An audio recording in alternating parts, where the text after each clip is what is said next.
to God. Atin pong alayan ng mainam na papuri ang ating Yahweh El Shaddai. Isang mapagpalang araw po muli mga brothers and sisters. Salamat sa Diyos sapagkat muli ay nagkasama-sama po tayo sa dakong lugar na ito upang siya ay muling papurihan, katagpuin at pasalamatan. Inaanyayahan ko pong tumayo ang lahat, nakatayo na pala. Hallelujah, hallelujah. Sumabay po kayo sa aking maikling panalangin at sa pagpapatuloy po ng pagbasa ng mabuting balita. Dakilang Diyos na makapangyarihan sa lahat, Yahweh El Shaddai, pinupuri, dinadakila, sinasamba at niluluwalhati ka namin. Dalangin namin na samahan at gabayan kami ng banal na Espiritu sa pagninilay namin ng mga aral at mensaheng kaloob mo. Sa iyo, Diyos, ang lahat ng kapurihan at pasasalamat. Amen. Ang atin pong pagbasa ay mula sa mga sulat ni San Mateo, chapter 11, verses 28 to 30. Lumapit kayo sa akin, kayong lahat na napapagal at nabibigatan sa inyong mga pasanin, at kayo'y pagpapahingahin ko. Pasanin ninyo ang aking pamatok at mag-aral kayo sa akin. Ako'y maamo at mababang loob, at makasusumpong kayo ng kapahingahan para sa inyong kaluluwa, sapagkat maginhawang dalhin ang aking pamatok at magaan ang pasaning ibibigay ko sa inyo. Mga kapatid, ang salita ng Diyos. Maaari na po kayo makaupo at samahan niyo po ako sa ilang sandali ng aking pagbabahagi patungkol po sa ating topic, silence and solitude. Ano nga po ba ang silence and solitude?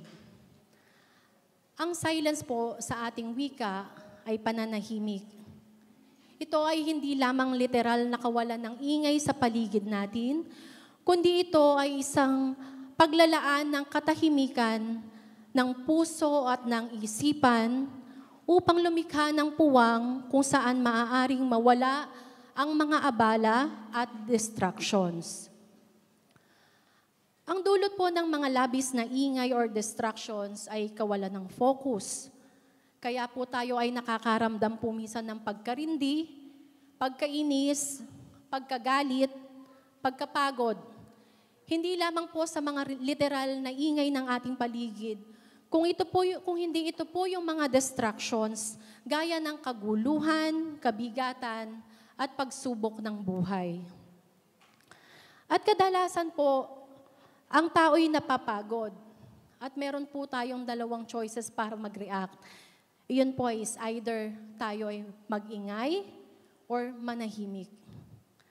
Mag-ingay po in a sense na iyon yung mga taong magrereklamo, magagalit, or magwawala. Yun po yung typical na reaksyon natin, di ba? Kapag tayo ay nakaka-encounter po ng mga bagay na hindi pabor sa atin, madali tayong mag-react, madali tayong magalit, madali tayong mainis. At sa pagpili ng pag-iingay na yon, doon papasok yung nawawala tayo sa focus. Hindi na natin kontrolado yung mga ginagawa at atin pong mga sinasabi. Kumbaga, nakakasakit na po tayo ng iba nang hindi natin po namamalayan. Sa kabilang banda, yung taong mas piniling tumahimik, sila yung mga taong dumidistansya lamang para makapag-isip, makapagnilay at makapag-focus. Sa ating pagtahimik, nagbibigay po tayo ng space sa ating puso at sa ating isip na magkaroon tayo ng kaisipan na makaisip at makagawa po tayo ng tama at nararapat. Amen po ba? Napakatahimik ng paligid. Silence. Hallelujah. Kapag sinabi po nating silence, kumbaga, matik na yon na ang kasunod po kagad nito ay solitude. Kumbaga, parang ito ay salt and pepper na partner palagi. Tandaan po natin, hindi tayo makakatagpo ng katahimikan kung hindi ka mag-iisa or hindi ka aagwat ng distansya sa iba. Dito na po papasok ang solitude.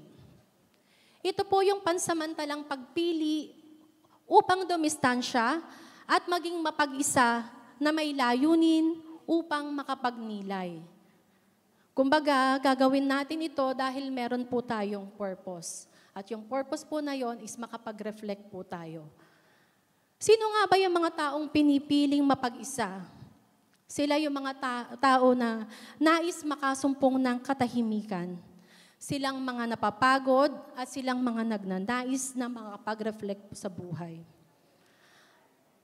Ang pananahimik at pag-iisa ay mahalagang spiritual na disiplina, lalo na para sa ating nananampalataya. Ang pagsasama ng dalawang ito ay magbibigay daan sa ating mas malalim na koneksyon sa Diyos. Kumbaga, ito po yung me time with the Lord. Kasi di ba yung mga kababaihan, kadalasan ngayon, sabihin nila, mag-me time ako, ipapamper ko yung sarili ko. Yung solitude, doon po pumapasok na iyon po yung panahon na ilalaan natin para po sa ating Panginoon, para tayo ay makapagnilay. Ito po ang panahon ng pananahimik at pagninilay. It's disconnecting while reconnecting. Paano po ba isinasagawa ang pananahimik at pag-iisa? Una po, maghanap ng tahimik na lugar na malayo sa distractions. Huwag niyo po ako tatabihan kapag gusto niyo pong mapag-isa. Dahil hindi kayong matatahimik. Joke lang po, ha? Yung paghahanap po ng lugar, silently lang po yun. Hindi mo kailangan sabihin sa iba na, uy, huwag mo ko lalapitan, huwag mo kong guguluhin. Solitude ako, solitude. Hindi po ganun. Ang atin pong pananahimik, ang silence at solitude kung atin pong gagawin sa ating buhay, isang magandang hakbang po ito upang katagpuin natin ang ating Panginoon. Amen? Iwasan ang mga gadgets, social media, at iba pang source ng mga ingay. Nabanggit po dito yung social media. Ang social media is a great source of chaos and negativities. Tama po ba? Diba sa DPWH and flood control, nagigigil na kayo. So, yun po yung mga distractions. Actually, sa mundo po natin ngayon, napakaraming distractions po. Yung mga gadget na yan, personally, masasabi ko, talagang distraction din po siya sa akin. Pero part na po ng ating pamumuhay, yung mga cellphones, yung ibang gadgets. Pero nasa time management nga po pa.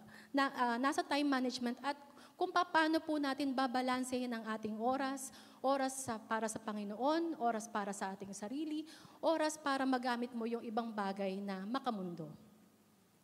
Sunod po, magsisimula po ito sa maikling panahon at unti-unti, gradually, madadagdagan po ang oras na pipiliin mo na katagpuin, manahimik at katagpuin ng Panginoon sa pamamagitan ng pakikipag-usap sa Kanya. Ito po ay sa pamamaraan din po ng panalangin, pagbabasa ng Biblia, at simpleng pananahimik at pakikinig. Paalala rin po na huwag tayong matakot na harapin ang mga lumalabas na kaisipan at emosyon, bagkos ay dalhin ang mga ito sa ating Panginoon. Sa isang tapat na pananahimik at pag-iisa, nasusumpungan natin ang nais na iparating sa atin ng Panginoon. The Spirit speaks to us when our heart is still and silent before the Lord. Nagpapaalala po ito ng akin pong pinagdaanan nung ako po ay mag-undergo ng head surgery way back year 2020. Gaya ng lagi ko pong naiibahagi, habang ako ay nasa emergency, that time po, maghapon po ako naghihintay. Doon ko po labis na naramdaman yung kaguluhan at yung ingay po ng paligid.